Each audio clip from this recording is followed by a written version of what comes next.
Good afternoon, everyone. My name is Alexandria, and welcome to Dr. Caffrey in the Morning Show. Current time is 1:30 p.m., and this afternoon we are going to be diving into somewhat of a polarizing topic, that is co-sleeping during infancy. We are going to be reviewing what that means exactly, as well as ask questions like, is it a safe practice, and is it beneficial in any way? We will also interview members of our lovely community to see what they think about this and whether they agree with it or not. Absolutely, Alex. Co-sleeping with infants specifically refers to the practice of an infant sleeping with one or both of their parents in the same bed. There appears to be clashing evidence regarding this practice on whether it is safe or otherwise. On the other hand, experts agree that it is a practical way of breastfeeding and reducing the chances of the baby suffering from hypothermia. On the other hand, however, it is acknowledged to increase the risk of SIDS, also known as sudden infant death syndrome. Today, we have two peer-reviewed scientific articles that we will be examining, and who knows, perhaps we'll be able to settle the issue. Our first article from 2014 comes from across the ocean in India with research conducted at the Endia Institute of Medical Sciences, specifically within its Department of Pediatrics. A total of 21 studies from across the globe regarding co-sleeping were reviewed. It was found that while the pros mentioned hold true, sleeping with your child in the first 4 weeks increases the chances of SIDS by roughly 11.1%. A notable increase that should, however, be taken with a grain of salt because the low quality evidence presented. Taking a little stroll in the past, we can find that co-sleeping was not customary, but instead, mothers and their babies were separated right after birth. This was due to fear of ailments being contracted by the infant, and only after it was ascertained that being separated had negative emotional and psychological effects did the practice of rooming in begin. Rooming in differs slightly from co-sleeping in the sense that the former relates to sleeping in the same room, not necessarily the same bed. The aforementioned polarization of such practice comes from fear of SIDS. Some consider it an existential risk, while others disagree wholeheartedly. The relation between co-sleeping and smoking and alcohol, and also drugs, was also analyzed. Studies comparing bed sharing and no bed sharing behavior were conducted. It included that infants in their first 4 weeks of life through different periods of time, the relation between breastfeeding at different points in time and bed sharing, as well as the amount of infants dying from SIDS, hypothermia, or bacterial infections. Databases across the globe were researched by 3 review authors. Quality of such records were evaluated using the Newcastle-Ottawa scale, which is used to determine the quality of non-randomized studies using different tools within the program. Of 9,013 articles, only 21 were found eligible. 13,072 infants were identified in the studies reporting SIDS up to 2 years of age, and a grand total of 25,276 infants for the studies reporting breastfeeding up to 1 year of age. Please note that all studies found and examined were only observational studies. As for the results of such research, the following was concluded. Breastfeeding rates are the highest in early infancy, which happens to be the time when bed sharing is most common. However, longer-term research suggests that this relationship can go both ways. Breastfeeding mothers may be more likely to bed share, and bed sharing may also support breastfeeding. It remains unclear which causes which. Nevertheless, a positive correlation between breastfeeding and bed sharing was established. Babies who share a bed with an adult have a higher risk of SIDS, nearly 3 times higher compared to the babies who sleep separately. This risk was even higher for very young babies when the mother smoked, rising to more than 10 times higher for the infants under 3 months old. Of the included studies, there was no reported incidence of death of hypothermia or bacterial infections, although it was noted that of the 13,072 infants studied, 112 out of every 1,000 babies died from SIDS.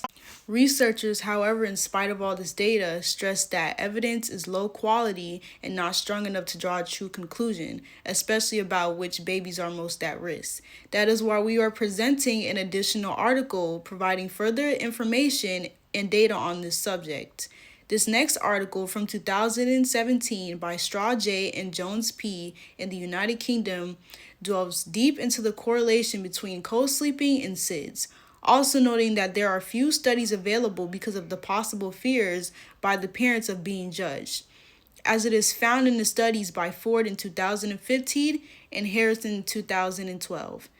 The authors of the article note a decrease in SIDS death in the UK from 165 in 2013 to 117 in 2015, amounting to about 29% less SIDS death in just 2 years.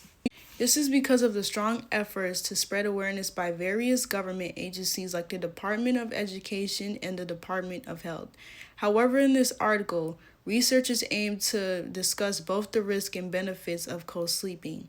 A database review was conducted, resulting in 10 articles related to co-sleeping being analyzed. A link between co-sleeping and SIDS was established by the latter, relying mostly on contributory factors such as the infant's age, maternal smoking, and alcohol or drug usage. It was found that an important relationship between co-sleeping and breastfeeding exists. Breastfeeding mothers are most likely to sleep in the same bed as their child. Increased quality of sleep for mothers was also found because of the ease of breastfeeding. On a negative note, 2 articles studied that there was an increased risk of SIDS while the babies are being breastfed, even with the absence of contributing factors mentioned earlier. Co-sleeping unfortunately has a negative effect on the infant's quality of sleep, making their slumber more unpredictable, with fewer periods of deep sleep. On the other hand, co-sleeping was found to be beneficial in providing assistance in case of life-threatening events such as accidental suffocation. Now, whether the benefits outweigh the negatives still remain to be decided. There are many factors contributing to SIDS.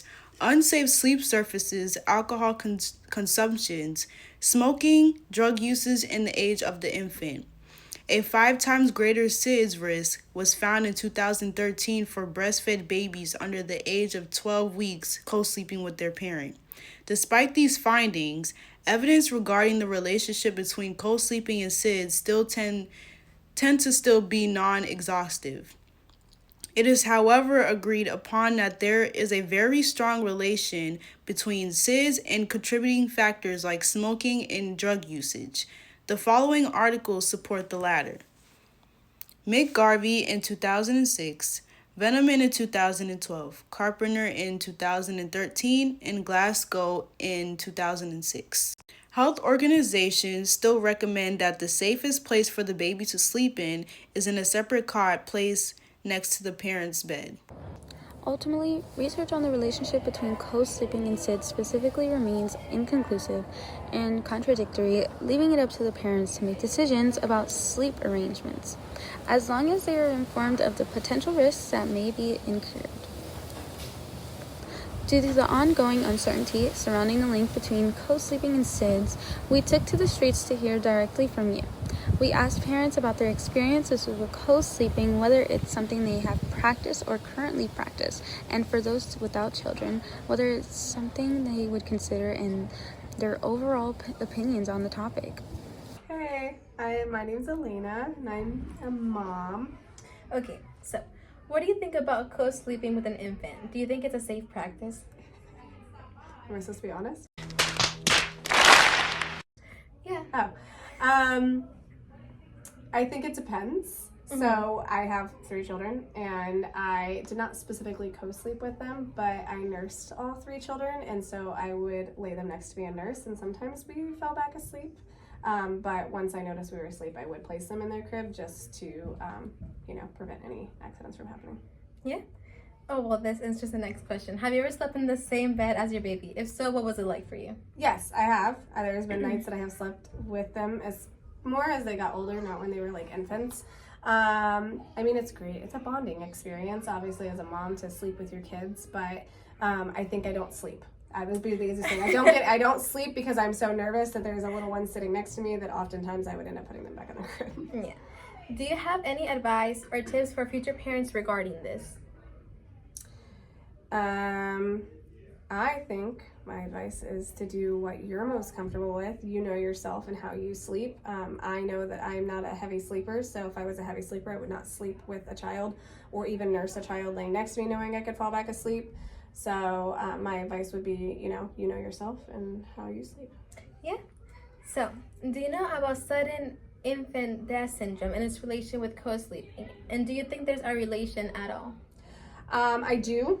I don't know that specifically sudden infant death syndrome and co-sleeping coincide. Sometimes I think that having your child next to you is safer because you can keep an eye on them, whereas when they are in a crib, you may not know how they're doing. However, it does increase the risk of you as a parent rolling over on your child. So again, this depends on how you sleep. Yeah, so a study shows a 5 times greater sudden infant death syndrome risk in 2013 for breastfed babies under the age of 12 weeks co-sleeping with a parent. What are your thoughts on this? I think that most of the time it's probably exactly that case of suffocation more than sudden infant death where they just pass. Like when they're in a crib, that's usually what happens. Whereas I think that most of the time with co-sleeping, it's a suffocation more than a sudden infant death syndrome. That's my personal opinion. Right. Thank you for your time. Perfect. Introduce yourself. Oh, should I introduce myself? Yeah. Okay, hi everybody. I am here with Gigi, who is interviewing me today, and I am the parent or father of 3 young children, 14-year-old, 11-year-old, and 7-year-old. So, what do you think about co-sleeping with an infant? Do you think it's a safe practice? What do I think about who's living with an infant? No, co-sleeping. So when you sleep with your baby, yes. We tried not to do that with the children because we feared, we always had like a little basket or a little place right next to the bed. It was like a little extension because we feared that if we turned over or something like that could have caused, asphyxiate, what do you call that? Suffocation or something like that. So yeah, we never did that. When they got older, sometimes we'll be with them in bed, but I never did that as an infant, as a baby. We never did that, no. Yeah, okay. Have you ever slept in the same bed as your baby? If so, what was it like for you? So it's kind of like answering the previous question. Okay. Have I? No, we never did that, no. We always had like a little bassinet or a little crib for them. Yeah. Do you have any advice or tips for future parents regarding this? Advice or tips for future parents about this? My recommendation is always to have your child, and I know sometimes it's difficult because especially for mothers, they like to carry their child and do skin to skin things or touch and be close to you, as for example like breastfeeding for a child. However, when you're placing them down to sleep or something, always I would recommend place them in a little bassinet or a crib, somewhere where you are always alert, making sure that they're doing okay. The one thing that the mother of my kids would always do is always go over them and see if they were breathing. There's always that fear. But after the second and third child, she was like, whatever, But it always happens with a parent who have their first child. They're always making sure that they're okay. So anyways, if, by the second or third child, they all gonna grab dirt and eat it, so it doesn't matter, Yeah. So, do you know about sudden infant death syndrome and its relation with co-sleeping? And do you think there's a relation at all? I don't know. I don't have enough data. I've not done enough research on that.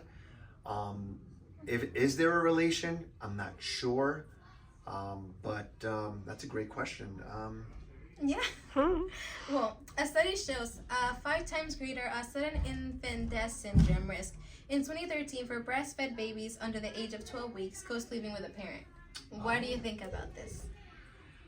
I think that it's a great, it's great information and awareness to know that, because moving forward, I don't think that's a good idea for a parent to co-sleep with their child, especially when a number like that high is causing death in children, or in babies. But again, we never did it, but my recommendation is don't do it. You have a better chance or a higher chance of having your child not go through that. So if that makes sense. Thank you so much for your time. You're welcome. Good morning, my name is Alexandria Rivera. I am here introducing Jennifer Abdulatif. Hello. Today I am going to be asking her about co-sleeping with infants. She is a mother of 4, so she might be a pro at that. What is your opinion on co-sleeping with your infant? I mean, I did it. I know it has its pros and cons. Yeah. I feel like it's easier, especially if the child is breastfed, but I know it's not the safest. Yeah. What is like one of the risks that you think happens with co-sleeping? People squish their baby, or the baby falls off the bed, or suffocates with pillows or blankets. I mean, I've never had that happen, thankfully, but that is definitely a risk, for sure. Yeah. And do you think that it helps you connect with the baby at all? Maybe for the baby, because they want to be with you. I think as the parent, yeah, I guess it's a little bit of a connection, but it's also you get to sleep, and you know, but it's harder to break it away when it's time for them to go in their own bed. Yeah. So what age do you feel like you should put them in their own bed? I think now that I look back at everything, I mean, it didn't change any of my kids by sleeping with me, but I don't know, I guess you kind of just feel it out. I don't really think there's a specific age. All my kids did different ages when they were in their bed. Yeah. So. All right. Okay, that is all today. Thank you for having me interview you, and I'm pretty sure the public appreciates hearing the tips and interview from an experienced lady. You're welcome. Okay, so stay tuned. Thank you, Gigi and Gianmarco. I'm confident our audience appreciates some insight from the general public. That's going to be it from us. Thank you, ladies and gentlemen, for tuning in, and we hope that you learned something from our new segment. We will see you all soon. Take care now.